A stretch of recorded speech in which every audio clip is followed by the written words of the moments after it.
5.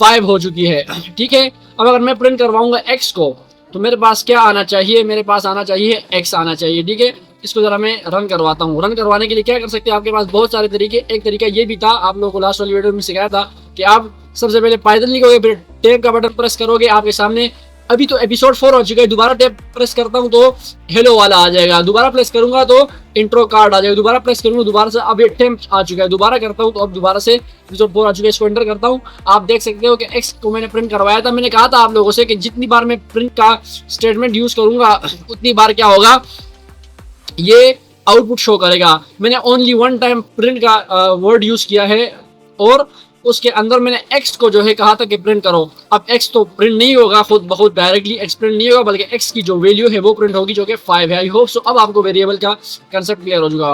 अब फिलहाल के लिए मैं इसको खत्म कर देता हूँ। अब अगर मैं इस तरीके से करता हूँ, देखो उसको पता ही नहीं कि x क्या है, ये यहाँ पर आपको खुद बहुत बता रहा है कि x इज नॉट डिफाइंड, अभी तक x को डिफाइंड नहीं किया गया। यहाँ पर ऑलरेडी x डिफाइंड था, लेकिन इस x को मैं अब भी प्रिंट करवा सकता हूँ, लेकिन इसको मैं एज अ स्ट्रिंग के तौर पर प्रिंट करवा सकता हूँ। ठीक है, बहरहाल इसको फिलहाल मैं नहीं करवाना चाहता। मैंने एक वेरिएबल बना दिया है जिसका नाम मैंने नेम रखा है और इसके अंदर मैं कोई भी नाम स्टोर करवा सकता हूँ। नेम आपको पता है एक टेक्स्ट होता है और टेक्स्ट हम लोग यहाँ पर पाइथन की लैंग्वेज में स्ट्रिंग कहते हैं। ठीक है, तो ये स्ट्रिंग को जब भी स्टोर करवाओगे तो उसके लिए आपको डबल कोटेशंस का यूज करना पड़ेगा। ठीक है, जैसे मैं यहाँ पर नाम लिख देता हूँ मोहम्मद का, इस नेम यहाँ पर जो नाम मैंने स्टोर करवाया है इस नेम वेरिएबल के अंदर वो मोहम्मद नाम हो चुका है। ठीक हो गया, ऑलराइट। अब मैं क्या करने लगा हूँ, अब अगर मैं इसको प्रिंट करवाऊंगा, इसको प्रिंट करवाने के लिए मैं डायरेक्टली मोहम्मद नहीं लिखूंगा, बल्कि चूंकि मैंने इसको यहाँ पर प्रिंट करवा दिया है, सेव करवा दिया है नेम में, तो मैं इस नेम को ही क्या कर सकता हूँ, प्रिंट करवा सकता हूँ।